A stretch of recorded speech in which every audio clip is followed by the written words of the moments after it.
Hello दोस्तों, आपका स्वागत है only study bye Govind sir YouTube channel पर।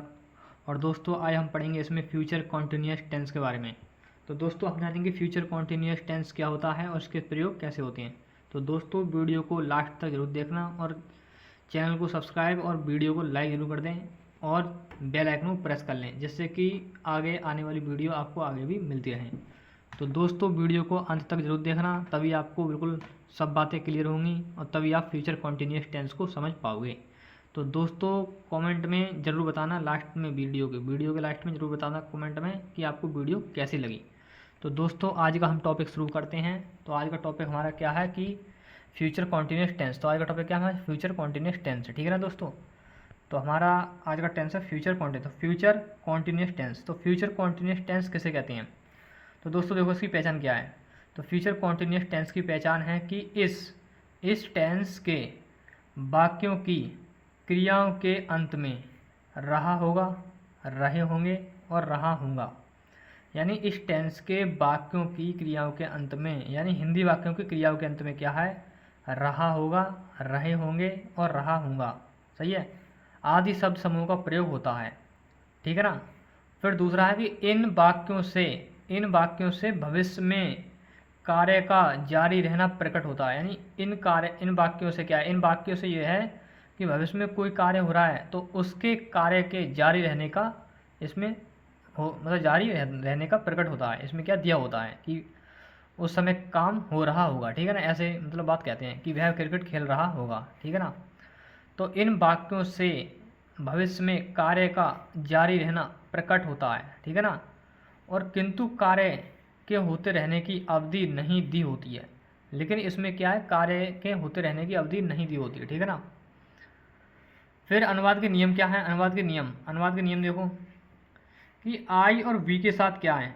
आई और वी के साथ सहायक क्रिया, सेल बी के साथ मुख्य क्रिया जैसे कि ईटिंग, ईट में प्लस आईएनजी का प्रयोग करते हैं, ठीक है ना। कहने मतलब यह आई और बी के साथ क्या है? सेल का प्रयोग करेंगे, सेल बी यानी कि shall be, total shall be आएगी, सेल बी, क्योंकि फ्यूचर कॉन्टिन्यूस टेंस है ना। फ्यूचर इंडेफिनिट टेंस में सिर्फ सेल का प्रयोग करेंगे आई और बी के साथ, और फ्यूचर कॉन्टिन्यूस टेंस में क्या है? जिसमें आईएनजी आती है, रहा होगा, रहे होंगे, उसमें क्या है? सेल बी लगाते हैं, हमेशा लगाते हैं सेल बी। सहायक क्रिया कौन सी लगाते हैं? सेल बी, ठीक है ना। तो सेल बी के साथ क्या है? आईएनजी का प्रयोग करते हैं मेन वर्ब में, यानी सेल बी के साथ, यानी सेल बी के बाद या सेल बी के साथ, ठीक है ना। आईएनजी यानी मुख्य क्रिया, यानी मेन वर्ब में क्या है? यानी ईट क्या है? मेन वर्ब है यहाँ पे। ईट में क्या है? आईएनजी का प्रयोग करते हैं, ठीक है ना। ऐसे कहने का मतलब ये है। तो आई और बी के साथ हमेशा सेल बी का प्रयोग होगा, और सेल बी के बाद क्या है? ईट में आईएनजी जोड़कर उसकी फुल यानी प्रेजेंट पार्टिसिपल फॉर्म का प्रयोग होता है। यानी इसे क्या हम प्रेजेंट पार्टिसिपल फॉर्म कहते हैं, ठीक है ना। किसे? इसे ईटिंग को। ईटिंग क्या है? एक प्रकार से प्रेजेंट पार्टिसिपल फॉर्म भी है, ठीक है ना। तो आई और बी के साथ सेल बी तथा मेन वर्ब में यानी कि आईएनजी जोड़कर उसका प्रयोग करते हैं, ठीक है।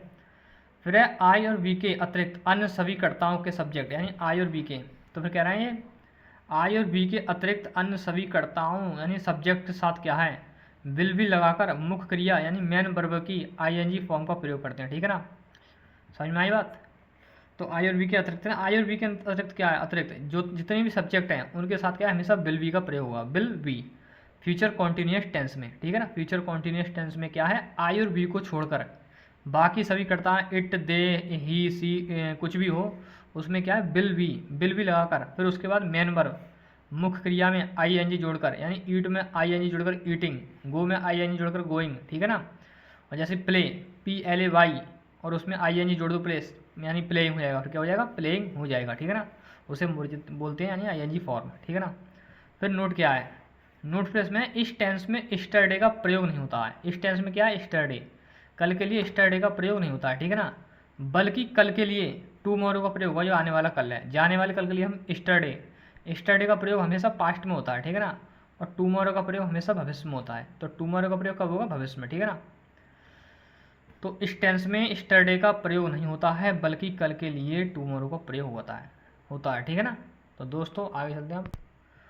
फिर दोस्तों संकेत हमारा कि इन वाक्यों में शैल बी और विल बी सहायक क्रिया और मुख्य क्रिया ING form present participle form वाली होती है। यानी इन वाक्यों में क्या है? शैल बी, इन वाक्यों में शैल बी और विल बी सहायक क्रिया और मुख्य क्रिया, यानी मुख्य क्रिया यानी जैसे ईट, ईटिंग, जाना, खाना, रोना, धोना, क्या है, ये सब मुख्य क्रिया है, ठीक है ना। यानी जाना है, पीना है, खाना है, धोना है, नहाना है, ठीक है ना। तो ये क्या है, सब मुख्य क्रिया में आते हैं, ठीक है। और शैल बी और विल बी क्या है, सहायक क्रिया, ठीक है। और आईएनजी फॉर्म, इनको हम क्या है, प्रेजेंट पार्टिसिपल फॉर्म कहते हैं। लेकिन आप याद रखना कि आईएनजी फॉर्म जैसे ईटिंग और प्लेइंग और गोइंग, सब ये क्या आईएनजी फॉर्म होती है, यानी प्रेजेंट पार्टिसिपल फॉर्म होती है, ठीक है ना, इन्हें हम बोलते हैं। फिर हम अब वाक्य पढ़ेंगे हम, जैसे कि अफर्मेटिव वाक्य इसमें क्या है, यानी अफर्मेटिव सेंटेंस, ठीक है ना, ठीक है, यानी अफर्मेटिव सेंटेंस। फिर हम पढ़ेंगे अफर्मेटिव सेंटेंस क्या होते हैं। तो अफर्मेटिव या पॉजिटिव सेंटेंस, जैसे कि फॉर्मूला, इसका फॉर्मूला क्या है, इसका फॉर्मूला है, देखो ये फॉर्मूला, सब्जेक्ट फिर सेल या विल, बी तो आएगा इसमें दोनों के साथ, सेल के साथ भी, बिल के साथ भी, यानी सब्जेक्ट प्लस सेल या विल फिर बी प्लस फर्स्ट फॉर्म में आईएनजी जोड़कर, यानी ऐसे ईट में आईएनजी जोड़कर ईटिंग हो जाएगा, गो में आईएनजी जोड़कर गोइंग। जैसे कि ईट है मान लो यहाँ पर, सही है ना, ईट, ईट माने होता है खाना, और इसमें हम कर देंगे आईएनजी प्लस आईएनजी बराबर हो जाएगा ईटिंग, ईटिंग, ठीक है ना। तो ये इसमें क्या करते हैं हम, आईएनजी जोड़कर, यानी फर्स्ट फॉर्म, ये फर्स्ट फॉर्म है हमेशा, और फर्स्ट फॉर्म होती है प्लूरल होती है, ठीक है ना, ठीक है। तो फर्स्ट फॉर्म में क्या है, आईएनजी जोड़कर, फिर उसके बाद ऑब्जेक्ट फिर फुल स्टॉप, ठीक है। तो सब्जेक्ट सेल या विल प्लस बी और प्लस वर्ब की, यानी मेन वर्ब में आईएनजी जोड़कर plus object plus full stop, ठीक है ना। फुल स्टॉप हमेशा लगता है, अफर्मेटिव वाक्यों में नहीं का प्रयोग नहीं होता है, ठीक है ना। फिर हम इसके बाद हम फॉर्मूला नहीं, एग्जाम्पल्स, हम इनके एग्जाम्पल्स पढ़ेंगे। फॉर्मूला हो गया है, जैसे कि मैं कल इस समय अमेरिका जा रहा हूँगा, ठीक है ना, जा रहा हूँगा। तो मैं की आई, सेल भी रहा हूँगा, यानी सेल यानी हूँगा, ठीक है ना, सेल भी मानी हूँगा, गोइंग मानी जा रहा, जा रहा, सही है। टू मानी अमेरिका के लिए, यानी के लिए कर दो यहाँ पे अमेरिका है, फिर अमेरिका, फिर एट मानी इस समय, यानी इस समय पर के लिए, ठीक है, इस समय, यानी इस समय पर नहीं, इसमें यानी मैं कल इस समय अमेरिका जा रहा हूँगा। तो आई मैं के लिए, सेल बी के लिए हूँगा, सेल बी, और गोइंग के लिए जा रहा, और टू मानी अमेरिका के लिए, ठीक है ना, at this tomorrow, at this tomorrow, ठीक है ना, यानी इस समय पर, एट दिस टूमोरो, इस समय पर, ठीक है, कल इस समय पर, एट दिस टाइम टूमोरो, इसमें होता है एट दिस टाइम, इस समय पर। तो इसमें बच्चों यहाँ पे आएगा, यानी दोस्तों इधर सुनो, देखो एट दिस टाइम, यानी एट दिस टाइम, तो eight this time tomorrow, eight this time आएगा यहाँ पे, एट दिस टाइम, यहाँ पे कर दो एट दिस टाइम, इस समय पर, एट दिस टाइम आएगा यहाँ पर, एट दिस टाइम टूमोरो, ठीक है ना। तो मैं कल, यानी I shall be going to America at this time tomorrow, यानी एट दिस टाइम, यानी इस समय पर, सही है, एट दिस टाइम, इस समय पर, इस समय, एट दिस टाइम यानी एट लगता है इस समय के लिए, सही है। तो I shall be going to America at this time tomorrow, तो मैं कल इस समय अमेरिका जा रहा हूँगा। अब दूसरा वाक्य क्या है, यानी दूसरा वाक्य, हम कल फुटबॉल खेल रहे होंगे। तो हम कल फुटबॉल खेल रहे होंगे, तो we shall be playing football tomorrow, यानी कि वी की आती है हम, यानी वी मानी हम, सेल बी मानी होंगे, प्लेइंग मानी खेल रहे, प्लेइंग मानी खेल रहे, प्लेइंग मानी खेल रहे, सेल बी मानी होंगे, और फुटबॉल, फुटबॉल की फुटबॉल, और कल के लिए लगेंगे टुमारो, ठीक है ना, कल मानी कल के लिए, जो आने वाला कल है उसके लिए टुमारो लगाते हैं। तो हम कल फुटबॉल खेल रहे होंगे, तो we shall be playing football tomorrow, ठीक है ना दोस्तों। फिर इसके आगे हम चलते हैं बच्चों, यानी कि कल दोपहर के समय वे क्रिकेट खेल रहे होंगे।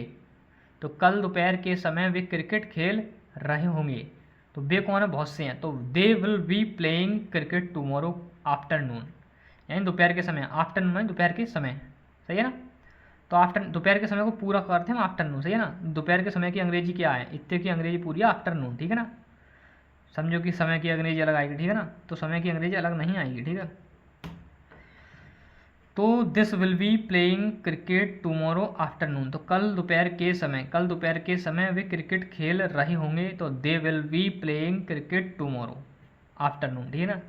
फिर ये लड़कियां गंगा जी में स्नान कर रही होंगी, तो ये लड़कियां गंगा जी में स्नान कर रही होंगी, तो दीज गर्ल, ये मानी ये लड़कियां, these girls will be bathing in the Ganga, bathing मानी नहाना, स्नान करना, ठीक है ना, स्नान करना। तो these girls will be bathing in the Ganga, ठीक है दोस्तों। फिर दोस्तों हम आते हैं नेगेटिव सेंटेंस पर, फिर है ठीक है। फिर हम आते हैं नेगेटिव सेंटेंस, यानी जिसमें हम नहीं का प्रयोग करते हैं, ठीक है ना। तो अनुवाद का नियम क्या है कि नहीं के लिए विल या सेल के पश्चात नॉट का प्रयोग होता है, विल या सेल के पश्चात, फिर उसके बाद क्या है, बी का प्रयोग होगा, ठीक है ना। तो फॉर्मूला ऐसे देखो, सब्जेक्ट प्लस विल या सेल प्लस नॉट आएगा, प्लस क्या आएगा, नॉट, ये कुछ नहीं गलत हो गया यहाँ पे, ठीक है। तो सब्जेक्ट प्लस विल या सेल, फिर उसके बाद not plus be plus verb की फर्स्ट फॉर्म में ING plus object plus full stop, ठीक है ना। जैसे एग्जांपल है इसके, जैसे मेरा भाई उस समय तक नहीं खेल रहा होगा, किस समय तक, उस समय तक, ठीक है ना। तो मेरा भाई उस समय तक नहीं खेल रहा होगा, तो my brother will not be playing by that time या टिल दैट टाइम, ठीक है ना। बाई की जगह हम टिल भी कर सकते हैं, जैसे कि टिल आता है, इसकी जगह हम क्या है, इसकी जगह हम टिल का प्रयोग भी कर सकते हैं, यानी TILL, ठीक है ना, TILL है, ठीक है ये। तो TILL, तो मेरा भाई उस समय तक नहीं खेल रहा होगा, my brother will not be playing by the time, ठीक है ना, नहीं खेल रहा होगा, सही है, फुल स्टॉप। फिर है अमित अब नहीं पढ़ रहा होगा, अमित अब नहीं पढ़ रहा होगा, तो Amit will not be reading now, तो अमित की अमित, नाउ मानी अब, नहीं मानी नहीं, रहा होगा यानी रहा, पढ़ रहा की है रीडिंग, और होगा कि विल भी, सही है ना। तो Amit will not be reading now, तो अमित अब नहीं पढ़ रहा होगा, ठीक है, तो Amit will not be reading now. फिर है तीसरा, चपरासी इस समय सो नहीं रहा होगा, चपरासी क्या है, चपरासी इस समय सो नहीं रहा होगा, तो चपरासी इस समय सो नहीं रहा होगा, तो the peon will not be sleep, sleep माने होता है सोना की, तो स्लीपिंग मानी सो रहा, स्लीपिंग मानी सो रहा, और नॉट बाई नहीं, बी मानी होगा, विल बी मानी होगा, ठीक है। एट दिस टाइम मानी इस समय, सही है, एट दिस टाइम इस समय।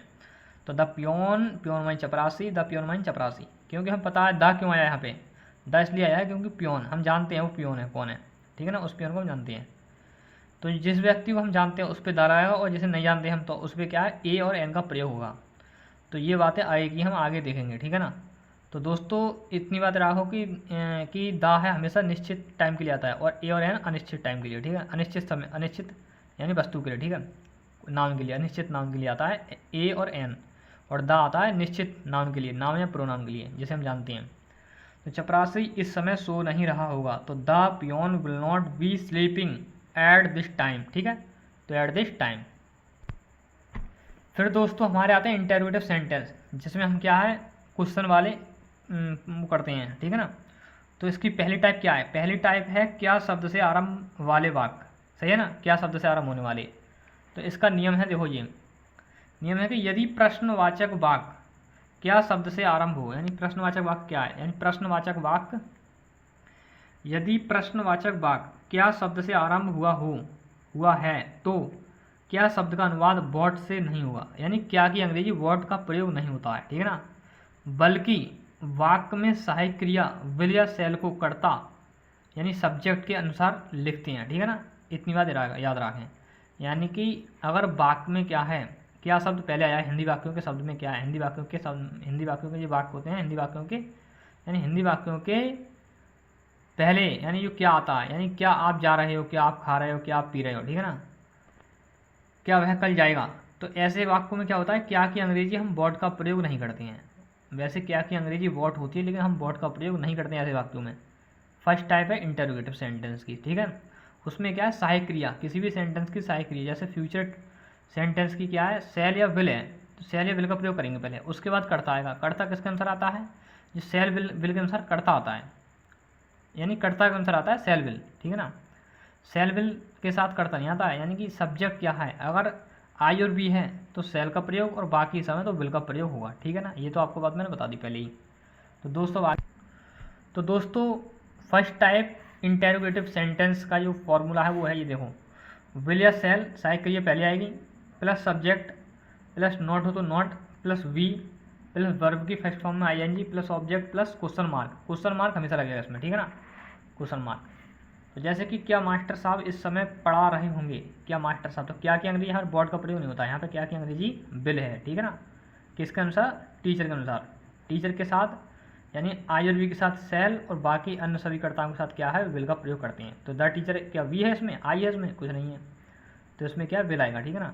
तो क्या मास्टर साहब इस समय पढ़ा रहे होंगे, तो will the teacher be teaching at this time, तो will the teacher be teaching at this time, ठीक है ना। और क्वेश्चन मार्क जरूर लगेगा, ठीक है ना, क्वेश्चन मार्क क्या है, जरूर लगेगा। तो will the teacher be teaching at this time, तो क्या मास्टर साहब, तो क्या कि विल मास्टर साहब की द टीचर, और इस समय मानी एट दिस टाइम, और टीचिंग मानी पढ़ा रहे, सही है ना, होंगे। तो will the teacher be teaching at this time, ठीक है। तो क्या मास्टर साहब इस समय पढ़ा रहे होंगे। दूसरा है क्या यह लड़का बाजार में घूम रहा होगा, ठीक है ना, यानी क्या यह लड़का, तो क्या यह लड़का बाजार में घूम रहा होगा, ठीक है ना। तो विल दिस बॉय, यानी यह लड़का, वी वंडरिंग मानी घूमना, wandering WANDERING wondering, in the market यानी बाजार में, इन द मार्केट, ठीक है ना। फिर आता है तीसरा कि क्या हम ऋतु की सहायता नहीं करते रहेंगे, तो सेल बी मानी हम वाली, हम, सही है ना, तो WE, तो shall we not be helping Ritu और क्वेश्चन मार्क, ठीक है। तो क्या हम ऋतु की सहायता नहीं करते रहेंगे, तो सेल मानी हमने बताया कि पहले यानी कि आई और वी के साथ क्या सेल का प्रयोग होता है, ठीक है ना। तो आई और वी है तो सेल का प्रयोग होगा, और बाकी सभी कर्ताओं के साथ क्या है, विल का प्रयोग होगा, ठीक है। फिर आते हैं हम सेकंड टाइप पे। सेकंड टाइप क्या है, सेकंड टाइप है WH फैमिली वाले, जैसे कि हु है, हुम है, व्हाट है, हाउ है, विच है, एटसेट्रा, ठीक है। फिर अनुवाद का नियम क्या है, अनुवाद के नियम देखो, अनुवाद के नियम, अनुवाद यदि प्रश्न सूचक शब्द क्वेश्चन वर्ड, यानी प्रश्न सूचक का मतलब होता है क्वेश्चन वर्ड इंग्लिश में, का प्रयोग वाक्य के बीच में हुआ हो, यानी हिंदी वाक्य के बीच में हुआ है, सही है। जैसे कि वह क्रिकेट कब खेलेगा, ठीक है ना, तो कब बीच में आया है, तो कब मानी वैन होता है, ठीक है। यदि प्रश्न सूचक शब्द क्वेश्चन वर्ड का प्रयोग वाक्य के बीच में हुआ है तो सर्वप्रथम उस शब्द की अंग्रेजी लिखकर फर्स्ट टाइप की तरह बनाते हैं, है ये भी फर्स्ट टाइप की तरह, लेकिन इसमें क्या है, हम क्या करते हैं, यदि प्रश्नसूचक शब्द यानी क्वेश्चन वर्ड का प्रयोग बीच में हुआ है हिंदी वाक्य के बीच में, तो सर्वप्रथम उस वाक्य की अंग्रेजी बनाकर पहले टाइप यानी फर्स्ट टाइप के हमने बनाई थी, जब पहले हमने एग्जाम्पल किए हैं, ये पहले वाले देखो, ये वाले क्या ऋतु की सहायता हम नहीं करते होंगे, इसी की तरह बनाएंगे, सिर्फ इनसे पहले क्या है, हम सेल से पहले क्या है, हमेशा क्वेश्चन वर्ड रख देंगे, ठीक है ना।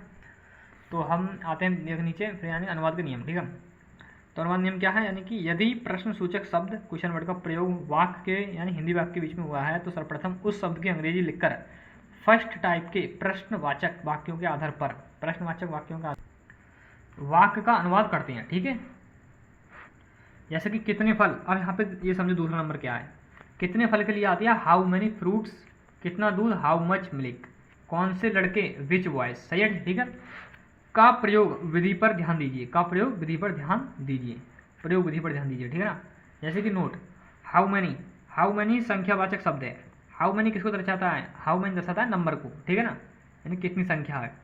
तो हाउ मैनी संख्यावाचक शब्द है, और हाउ मच मात्रावाचक यानी क्वांटिटी मात्रक यानी मात्रा मानी क्वांटिटी यानी मात्रावाचक शब्द है, ठीक है। तो हाउ मच और हाउ मैनी के साथ उनसे संबंधित जो नाउन हैं उनका भी प्रयोग तुरंत उनके बाद किया जाता है।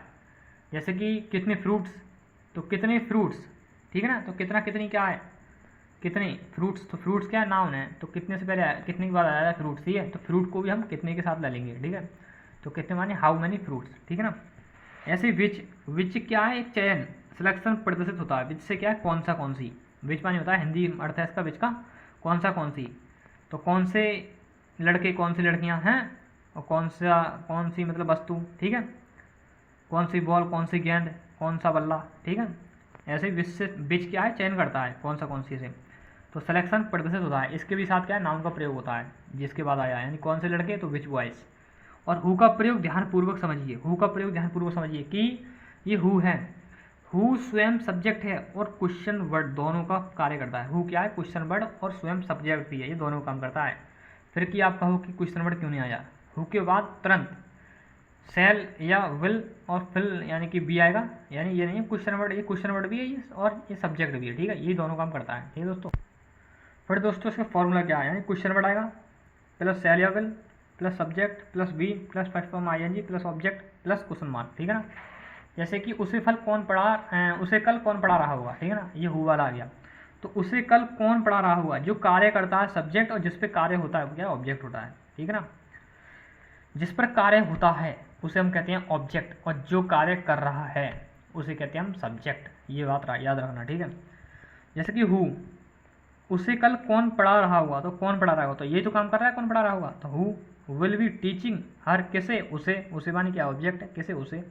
अब उसे हर, लड़का भी हो सकता है, लड़की भी, हर लड़की के लिए, हर किसके लिए, लड़की के लिए, और हिम लड़के के लिए, ठीक है ना। अगर लड़का है तो हिम और लड़की है तो हर का प्रयोग करते हैं। और कल के लिए टुमारो, तो उसे कल कौन पढ़ा रहा होगा, तो हु विल बी टीचिंग हर या हिम टुमारो और क्वेश्चन मार्क, ठीक है।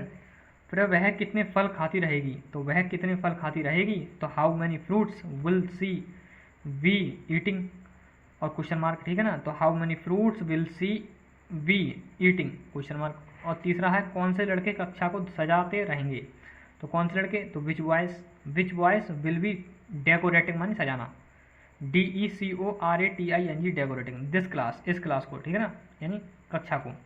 तो कौन से लड़के कक्षा को सजाते रहेंगे, ठीक है ना। तो which boys will be decorating this class कर लो या दिस हटा दो, कोई दिक्कत नहीं है। कौन से लड़के कक्षा को सजाते रहेंगे, सही है ना। इस कक्षा को कर लो या इस कक्षा को, कौन से लड़के इस कक्षा को सजाते रहेंगे, तो इस कक्षा को,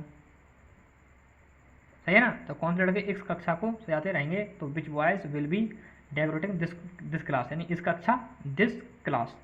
तो which boys will be decorating this class, कौन से लड़के इस कक्षा को सजाते रहेंगे, ठीक है दोस्तों। तो दोस्तों ठीक है, फिर आज की वीडियो आज यहीं तक थी, और आगे वीडियो देखने के लिए चैनल को सब्सक्राइब और बेल आइकन को प्रेस कर लें, जिससे कि आपको आगे भी वीडियो मिलती रहे। तो दोस्तों वीडियो जरूर बताना आपको कैसी लगी। थैंक यू दोस्तों, धन्यवाद।